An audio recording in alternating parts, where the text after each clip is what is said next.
김광석 씨의 죽음을 둘러싼 이야기들은 오래전부터 있어 왔습니다.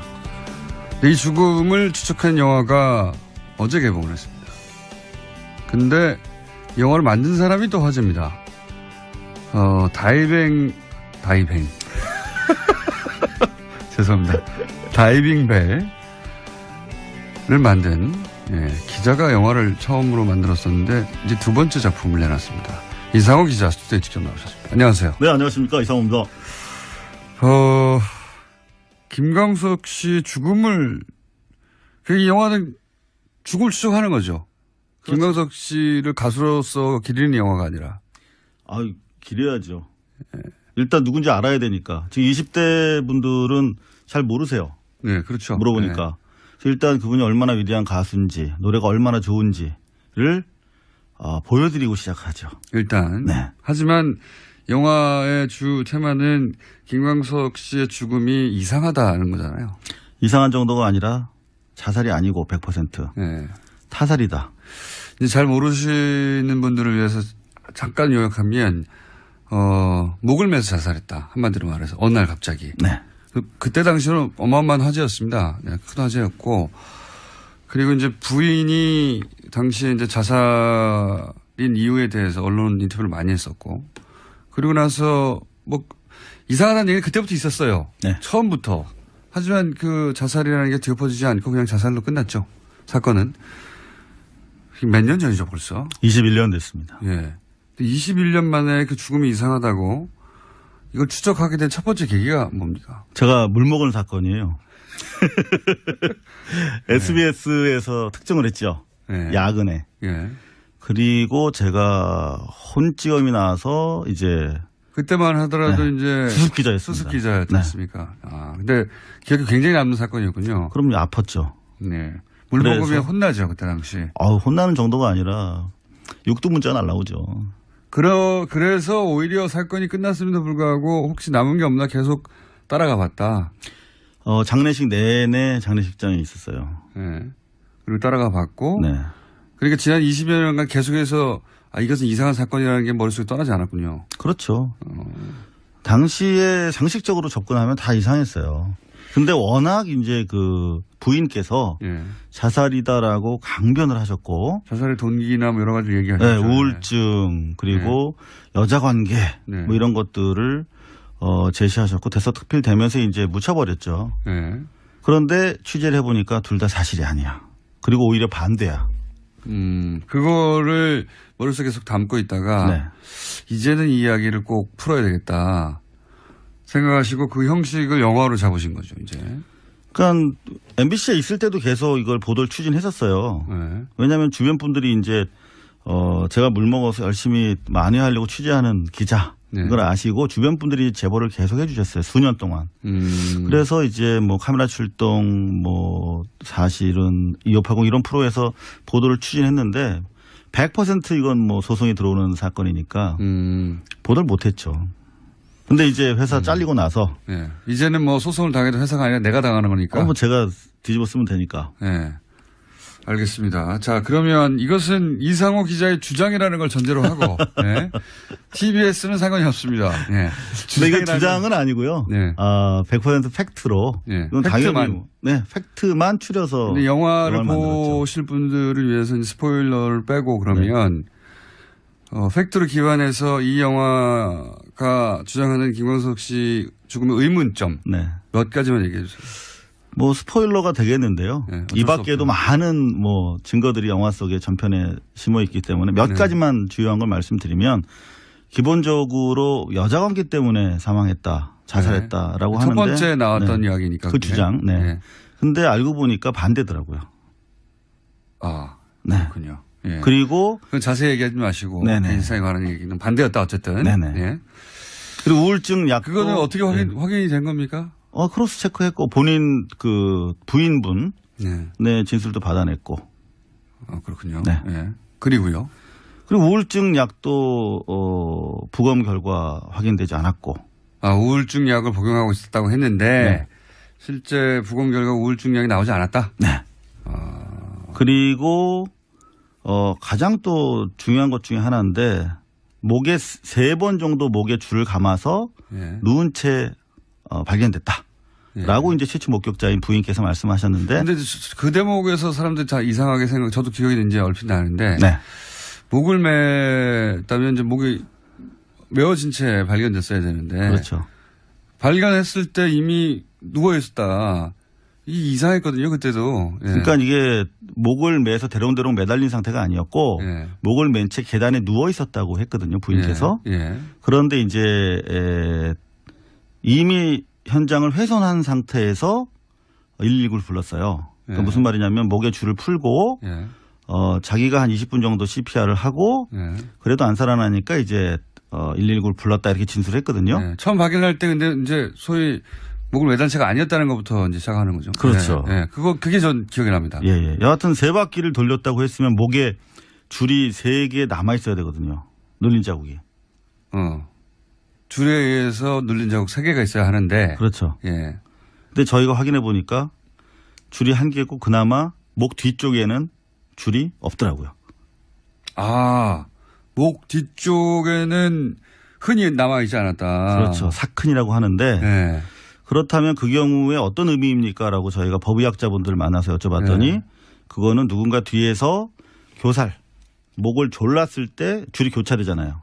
그렇죠. 그러면서 그 정도 간격이 뜬다라고 말씀하시더라고요. 아하. 그러니까 목을, 스스로 맸다면 흔히 다 이렇게 완전히 남아야 되는데 꼭 줘야 되니까요. 네. 남는 구석이 있다는 건 목이 안 조였다는 거니까. 그럼 그 피가 통하죠, 그러면. 네. 그런데 이거는 손으로 잡고, 뒤에서 목을 졸랐을 때 네. 손을 잡은 줄이 교차되니까 네, 손이 손을 또 잡아야 되고. 그 부분이 남지 않게 되는 것이고 네. 그런 걸로 수정된다. 그거는 뭐 대단히 유력한 일단 자살이 아니라는 그러네요. 거죠. 네. 네. 그러니까 뒤에서 누군가 목을 졸랐을 가능성에 대해서 얘기하는 거 아닙니까 지금? 그렇죠. 더구나 그렇다면 그 연약한 여자의 몸으로 훔쳐서 어떻게 그러느냐라고 의문을 제기하실 수 있는데 네. 당시 현장에 전과 10범 이상 강력범죄 경력이 있는 부인의 오빠가 계셨다. 아, 이거 굉장히 소송을 바로 당하실 내용이네요. 네. 뭐 취재된 팩트고 네. 그리고 현재 공소시효가 만료됐어요. 그래서 실체적 그렇군요. 진실을 밝히는 방법 중에 하나가 그 부인께서 저한테 소송을 걸어주시는 거거든요. 오히려 이 김광석 영화는 일종의 도발입니까? 도발은 아니고 팩트를 통해서 확인하기 위한 도발입니까? 말하자면 그렇게도 해석하셔도 좋겠네요. 근데 네. 뭐 소송을 안 하셔서 대단히 이상하게 생각을 하고 있어요. 지인들 사이에서도 타살 가능성에 대한 얘기가 오래전부터 나왔다는 얘기를 간간히 들었어요. 네. 지인들은 어떤 근거에서 그런 얘기를 한 겁니까? 그분들은 이제 생활을 잘 알고 계시니까. 아, 그 평소 생활로 네네. 보아서 예를 들어 우울증 때문에 여자 문제 때문에 자살했다는 게 도저히 납득이 안 간다. 내가 잘 아는 그 친구가 이런 얘기군요. 이를테면은 서예순 씨가 김광석 씨를 만나기 전에 결혼한 사실을 숨기고 결혼했다. 그리고 애도 있었다. 네. 심지어 애를 낳아서 죽였다. 이런 사실을 알게 된 지인분들이 네. 사실 그 공개적으로 얘기하기는 어렵지 않습니까? 저처럼 소송을 각오하지 않으면 그 경우에 이제 알고 계시니까 그런 이야기들이 주변에서 퍼졌는데 이제 팩트 확인 단계를 거쳐서 제가 소송을 각오하고 지금 말씀을 드리고 있습니다. 이런 많은 내용들이 영화에 담겨 있는데요. 네. 그러니까 이 죽음의 이상한 점을 따박따박 찾아가는 거군요. 네네. 그러면 여기서 의문점은 사건 당시 일반인들이야 이제 언론에 보도되는 여러 인터뷰를 통해 가지고 그랬을 수도 있겠다 하지만 그리고 지인들은 또 수사권이 없으니까 어쩔 수 없다고 하지만 당시 사건을 수사한 사람들이 있잖아요. 네.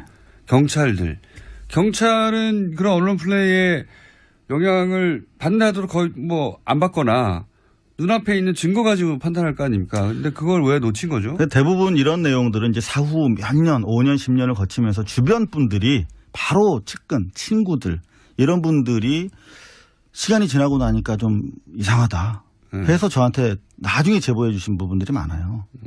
그러니까 당시에는 경찰들이 인지를 못한 부분이 많았고 사건이 예를 들어서 뜬다 이런 부분 같은 경우에는 프로파일러들이 투입되면 그 당시에는 프로파일러 개념도 없었고 20년 전에는 네.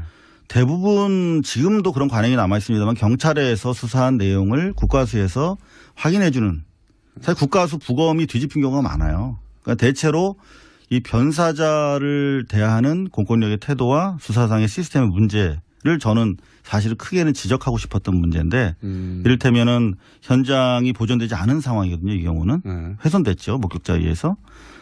그랬다 하더라도 의학 지식이 있는 검안 의 이런 분들이 사실 현장에 나가야 되고 형사소송법에 따르면 검사가 나가게 돼 있는데 그렇지 못한 변사자들이 대단히 많고 1년에 한 3만 명 정도 달하는 변사자가 발생을 하거든요. 그러니까 사실은 이 시스템이 보완되지 않고서는 현장에 경찰력이 만성적인 사실 업무 과중 상태에 있기 때문에 그 경찰 책임만 묻기도 상당히 어려운 그런 사안이었죠.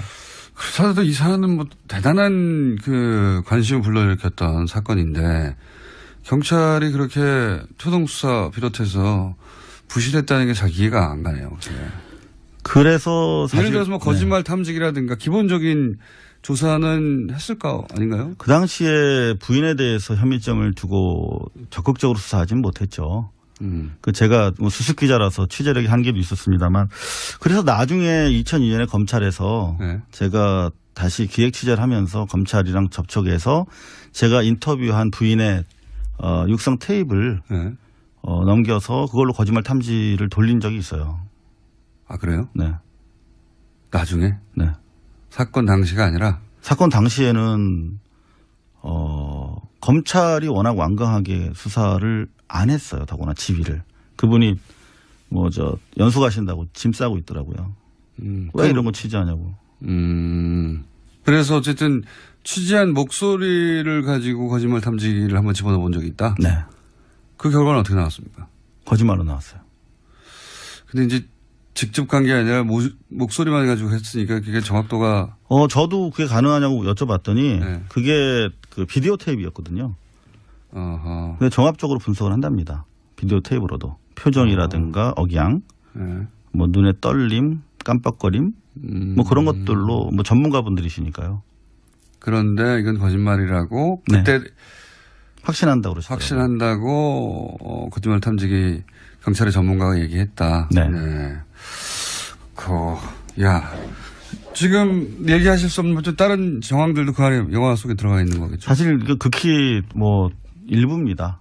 일부고. 네, 다른 테이프들이 많이 있고 그리고 가슴 아픈 좀 그런 내용들이 좀 그러면 네. 김광석 씨, 그 누구의 죽음이든 마찬가지지만 김광석 씨 죽음의 억울한 점 혹은 진실을 밝히는 목적 하나 그럼 분명히 이해가 되고 또 있습니까? 이 영화를 통해서 꼭 도달하고 싶은 목적이 있으니까 하셨을 거 아니에요? 기본적으로 김광석 씨의 억울함을 풀어드리고 싶었고요. 네. 요즘에도 계속 젊은 분들까지도 뭐 이미 우리 기성세대는 마찬가지지만 김광석 음악을 통해서 많이 위안을 받잖아요. 아이유 가수 아이유가 어떤 CF에서 한번 그 CG를 통해 등장한 적이 있죠. 김광석 씨. 그 가수입니다. 그 억울함을 풀어주는 건 뭐 당연한데. 근데 이분을 통해서 이제 변사자 문제까지도 같이 좀 우리 사회가 관심을 가졌으면 하는 바람이 있죠. 근데 이제 지금 법적으로는 문제 삼을 수 없지 않습니까? 그렇죠. 공소시효가 도과됐고 하지만 제가 뭐 정치인들 만나서 영화를 많이 보여드렸어요. 그랬더니 이미 이제 경찰이나 검찰 수사력이 충분히 선진국 수준으로 올라와 있기 때문에 과거 사건이라고 하더라도 이렇게 김광석 케이스처럼 의심이 명백하고 가해자가 살아있는 경우에는 가해 혐의자가 살아있는 경우에는 수사할 수 있도록 법을 고칠 수 있다. 다만 여론이 좀 뒷받침돼야 한다. 이런 사건의 경우에는 뭐 특별법을 만들거나 해서 공소시효 문제를 해결하고 재수할 수도 있지 않겠느냐. 근데 이게 이제 정치인 한두 명이 주장해서 될 일이 아니다. 그렇죠. 어제 개봉했죠? 네, 했습니다. 근데 영화 나온 걸 아직 잘 모르셔가지고 더구나 이제 이게 좀 사건으로 이렇게 비춰지다 보니까 재미없지 않을까. 근데 제가 다이빙배를 지난번에 만들었잖아요. 그리고 나서 사실 반성을 많이 했습니다. 영화를 내가 못 만들었구나. 네, 제가 한마디만 하자면 네. 감동이 너무 많이 나와요.